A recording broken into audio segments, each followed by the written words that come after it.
Hey everybody, David here, and today I want to talk about Obi-Wan Kenobi Part 5 in this Disney Plus series. What do I have to think about it, or what do I have to say about it? Think about it also, I guess. I had to think about it after seeing the episode. Getting on track, I really love this episode a lot. I think this episode makes up for last week's episode that I think everybody agreed, even people that are enjoying the series, can agree that last week's episode was probably the weakest one by far. This episode was definitely a step up in the kind of stuff that we've been wanting to see. Some things were kind of predicted from other people that I've seen and heard, and other things maybe not as predictable as we might have thought. So, first of all, the flashback scene. Okay, the flashback scene put a huge smile on my face. Getting to see Attack of the Clones looking Obi-Wan because he had the mullet, and Anakin training together because he had the little ponytail on his head, or the braided ponytail, I guess. It was really cool seeing that, and the two of them training, sparring together as Master and Padawan. Definitely brought back, and this just proves once again that yeah, you can't blame Hayden Christensen for the prequels with his performance. He did not understand how George Lucas directed things, that George Lucas didn't really care about acting. George Lucas has gone on record admitting that. And just seeing this scene with the two of them acting side by side together against each other, you can see huge improvement over his acting in this one episode alone. So I'm so glad Hayden Christensen had the chance to come back. I wish we got more flashbacks throughout the season, like leading up to the finale. But whatever, if this is all we get for this series, at least we got it. And at least Hayden got to act in front of the camera. Because I've been kind of frustrated for him being in the helmet all the time and not getting to see his face and getting to see him act.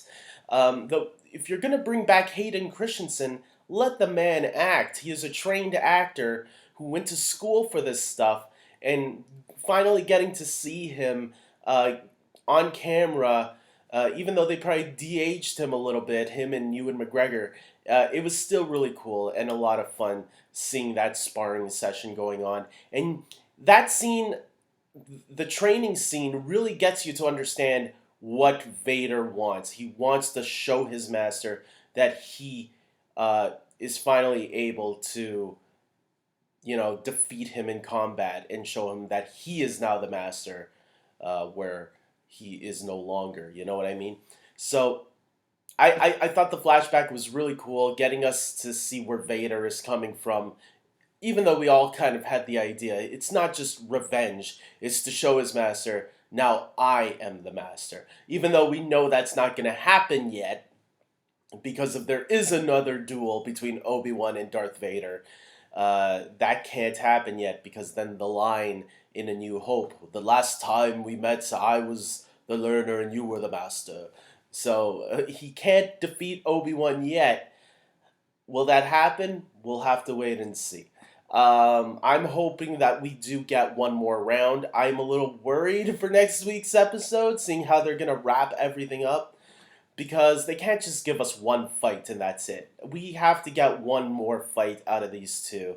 One more duel of the fates, if you will, or battle of the heroes, whatever you want to call the next fight. We gotta get one more, unless they are planning on doing a season 2, giving us that real rematch.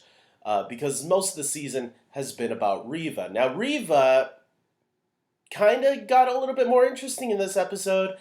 This was a theory that I had heard about, that when you go back to watch the very first episode of Obi-Wan, they do have that opening scene where we see a bunch of young Padawans leaving the Jedi Temple as Order 66 is happening. And some people were already speculating that one of those kids were probably Riva. I didn't think much of it at first, but I thought to myself, yeah, that would make sense, because why show that opening scene? At first, I thought it was just to remind people that Anakin caused this, But now we get confirmation in this episode that yeah, Riva was one of the kids, and we actually see her as a young Padawan, and she hasn't been doing this to try to impress Darth Vader. She's actually been doing this to try to get closer to Vader, so when the right moment comes, she will betray Vader and try to kill him because she knows that Anakin was the one that slaughtered all the Jedi. And she was not only upset at Anakin, she was upset with Obi-Wan as well for letting all of that happen. She was even like, this is your Padawan, and you let this happen. Why didn't you stop him? And so I thought that was an interesting argument. This episode really turned me around on Riva, who I thought up till this point, I thought she was okay, there's not really much to her. I don't get why she's obsessed. Now I get her obsession with not only getting Obi-Wan, but now why she's, trying to impress Anakin so much as well. And Vader is not even a fool by this trick because he even confirms he knew all the time that this was Riva's plan. That's what she was trying to gain and accomplish. So when they had that little duel together, that was cool. My only nitpick is that I think Vader should have killed her completely. Like he wouldn't have just left her there knowing that okay, she's only half dead. We'll leave her and maybe she'll bleed out or something like that. No, no, no, no. Vader should have known that hey, she still has a little life in her. Maybe I should finish her off. Instead of just leaving her because who knows what she could do afterwards. I thought that was a little careless of Vader, but for the most part, I really thought it was great. And the way they brought back the Inquisitor was so good too, because at first I was a little confused when they seemingly killed him off, I think in episode 2. But then people started talking, and a lot of people that know the Star Wars lore and some of the species and all that said that the Grand Inquisitor's species has 2 stomachs, and so there is a possibility for him to survive, which we got confirmation here. He is survived. With that being said, Tala, I think that's her name, right? Tala, Obi-Wan's, she was like part of the Empire, but she was like a double agent, and she helped Obi-Wan in the last 2 episodes to rescue Leia twice, or once. I I was sad that she got killed off, man, but it was such a heroic way to go out for that character that I mean, you need a little bit of stuff to happen, and I mean for stakes, right? So killing her off, yeah, okay, it was justified, but it did break my heart. I did want her to survive and go off with Obi-Wan, but alas, you need someone to die. But Camille Nungiati came back, and he was great. He was cool. He didn't do much. Now thinking about it, so he was just there for fun. He's like, "Hey, it's me. I survived like any other Jedi, even though you're not really a Jedi, but okay." Ewan McGregor, fantastic in this episode. Obviously this is his show. He's getting the spotlight he finally deserves. He was great. I mean, he was the highlight of the prequels. So, getting to see him front and center and getting him to rally up the troops and get them ready for this battle that might happen was all great. I love seeing that. It sparked ideas of like the Clone Wars when he was General Kenobi leading the wars in all those battles. If you watch the Clone Wars animated show, you know what I'm talking about. So to see that kind of leadership in this episode was great. I thought. I did like when when the ship was taking off and Vader grabs onto it. I thought that was really cool how he brought the ship down because a lot of people said he could do that in comics and in lore and novels, whatever.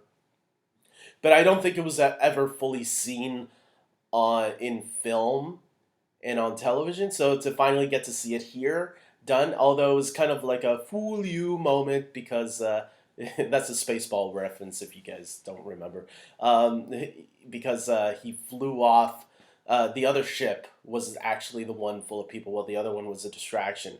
Good way to distract Darth Vader. Although I think he could have, if he wanted to, grab the other ship also. But I get it. You want to.